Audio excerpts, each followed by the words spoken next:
चलिए रोचक जानकारी से भरा ये सफर शुरू करते हैं। लेकिन वीडियो शुरू करने से पहले आपसे हमारी एक छोटी सी रिक्वेस्ट। अगर आप पहली बार हमारे चैनल पर आए हैं और पहली बार हमारे द्वारा दी जा रही जानकारी ले रहे हैं, तो हमारे चैनल को सब्सक्राइब कर ऑल बटन को प्रेस करना ना भूलें, ताकि हमारे द्वारा विस्तार में और सचोट जानकारी जो हमारे वीडियो के माध्यम से दी जाती है, उसका लाभ आप हमेशा ले सके। और साथ ही आज के इस वीडियो की जानकारी यदि पसंद आती है तो वीडियो को लाइक और शेयर करना ना भूलें। तो दोस्तों, आशा है कि आपने हमारी रिक्वेस्ट का मान रखा होगा, तो वीडियो शुरू कर लेते हैं।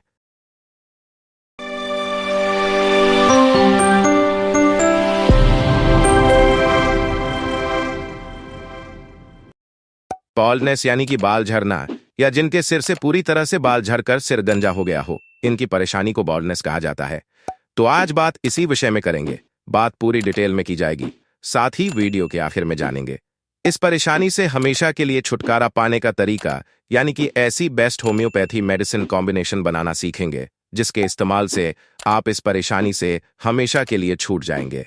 ज्यादातर स्वस्थ लोगों के प्रतिदिन 100-150 बाल आसानी से झड़ते हैं। ये तो एक कुदरती प्रक्रिया है। जिस जगह के बाल झड़ते हैं वहां नए बाल निकल आते हैं। इस प्रक्रिया को होने में सिर्फ 24 घंटे का वक्त लगता है। एक बाल गिरने के 24 घंटे के अंदर ही दूसरा बाल फूट जाता है। दोस्तों, क्या आप जानते हैं कि बाल झड़ने के भी अलग अलग प्रकार होते हैं?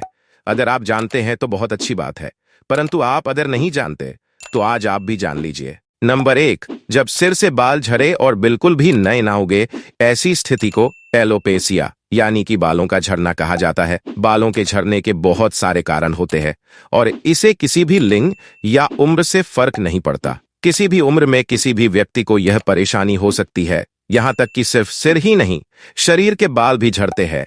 इन सभी के बीच फर्क सिर्फ इतना होता है कि पुरुष के बाल एक पैटर्न में गिरते हैं और महिलाओं के पूरे सिर से बाल झड़ जाते हैं। जब पुरुष के सिर से पैटर्न में बाल झड़े और महिलाओं के पूरे सिर से और इन जगहों पर बिल्कुल बाल ना आए, ऐसी स्थिति को एड्रेजेनिक एलोपेसिया यानी वंशानुगत परेशानी कहा जाता है। अब जानते हैं कि जिन लोगों की वंशानुगत बाल्डनेस की परेशानी नहीं होती फिर भी बाल झड़ गए हो, ऐसी परिस्थिति को एलोपेसिया एरिटा कहा जाता है।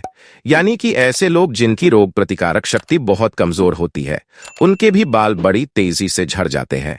अब जानते हैं जो लोग बहुत तनाव में रहते हैं, ऐसे लोगों के शरीर में बड़ी तेजी से हार्मोन्स इम्बैलेंस हो जाते हैं।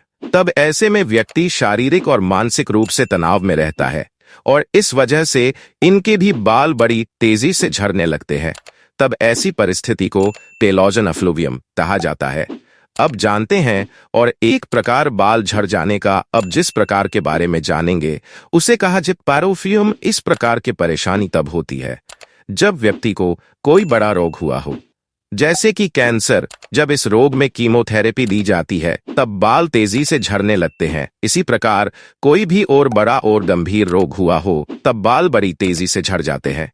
तो दोस्तों, यह तो हमने जाने कुछ प्रकार के बारे में कि जिनकी वजह से अक्सर हमारे बाल झड़ जाते हैं। अब जानते हैं कुछ नॉर्मल और आम कारणों के बारे में जो आपको कुछ दिन के लिए होते हैं, फिर अपने आप बंद भी हो जाते हैं, या फिर हमारी रेगुलर लाइफ की टेढ़ी मेढ़ी आदतों की वजह से होते हैं। जिसमें सबसे पहले है कि आपको माता पिता से मिला हुआ दंजापन, बाल्डनेस। इसके अलावा अगर आपको सिर में फंगल इन्फेक्शन हुआ हो तो ये एक आम कारण है। साथ ही जिन महिलाओं को बालों को बढ़ने की आदत होती है उनके भी बालों की जड़ें कमजोर हो जाती है। जो लोग बार बालों में हेयर एक्सटेंशन का उपयोग करते हैं, बार बालों में ब्लीच का उपयोग करते हैं, बालों में बार बार रन करवाना, बाल सीधे या कार्ली करवाना या किसी भी तरह की केमिकल ट्रीटमेंट अपने बालों में करवाते हैं, उनके बालों के जड़ें खत्म होने लगती है। जो महिलाएं गर्भावस्था के समय में हो या जिन्होंने अभी अभी बच्चे को जन्म दिया हो, या फिर जो महिलाएं रजोनिवृत्ति में प्रवेश कर चुकी है, इन तमाम अवस्था में महिलाओं के बाल गिरना शुरू हो जाते हैं। कीमोथेरेपी की प्रक्रिया में भी बाल झड़ते हैं। इसके अलावा जिन लोगों के शरीर में protein, calcium, vitamin D, iron, vitamin B12 इनमें से किसी भी विटामिन की कमी होती है, तब भी बाल झड़ने लगते हैं। इफेक्ट इन विटामिन की कमी से नाखून भी कमजोर होकर टूटने लगते हैं। पीले पड़ने लगते हैं, लाइंस बनने लगती है नाखूनों पर। जो बच्चे कुपोषण का शिकार होते हैं, साथ ही जो लोग तनावपूर्ण स्थिति से गुजर रहे हैं, यानी कि जिन्होंने अभी अभी अपने किसी परिवार के सदस्य की मृत्यु को झेला हो, धोखा खाया हो, ऐसे में तनाव अपनी चरम सीमा पर पहुंच जाता है, तब यह समस्या शुरू हो जाती है। जिन लोगों को थायराइड का रोग हो, उनके तो बाल झड़ते ही झड़ते हैं। तो आज के इस वीडियो में हमने जाने कुछ जीवन जरूरी कारण जिसकी वजह से हमें बाल्डनेस की समस्या हो जाती है।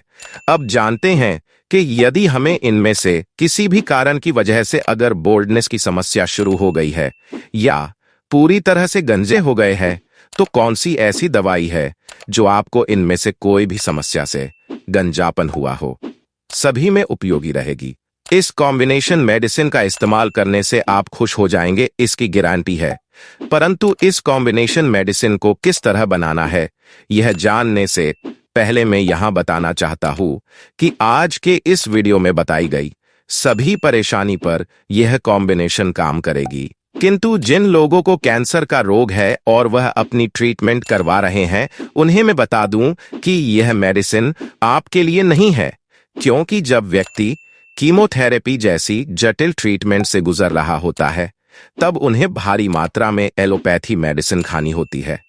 तब इसके बीच यह मेडिसिन का उपयोग करने की सलाह मैं कभी नहीं दूंगा।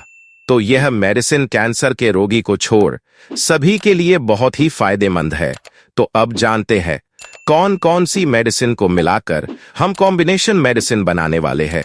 तो हमें लेनी है कैलकेरिया फॉस, विस्बिडिन, ठूजा। इन तीनों मेडिसिन को 30 ml में एक शाय पोटेंसी में लेनी है। अब इन तीनों मेडिसिन को आपको अब बड़ी बोतल में डालकर मिक्स कर लेनी है, ताकि लेते वक्त किसी मेडिसिन की मात्रा कम या ज्यादा ना हो। अब इस मेडिसिन के 20 बूंद दिन में एक बार 10 ml पानी में डालकर पी जाना है। याद रहे, इस मेडिसिन को लेने से पहले और इसके बाद 1 घंटे तक कुछ भी ना खाएं ना पिए। तब इस मेडिसिन का असर देखकर आप खुश हो जाएंगे। आपको लगातार 6 महीने तक इस मेडिसिन को लेना है, ताकि आपकी यह परेशानी जड़ से खत्म हो जाए। अगर आपको यह जानकारी और हमारे समझाने का तरीका आपको पसंद आया हो, तो वीडियो को लाइक और शेयर करना ना भूले और हमारे चैनल को सब्सक्राइब करना भी ना भूले। मिलते हैं और नए दिन नई जानकारियों के साथ। तब तक के लिए स्वस्थ रहे, मस्त रहे।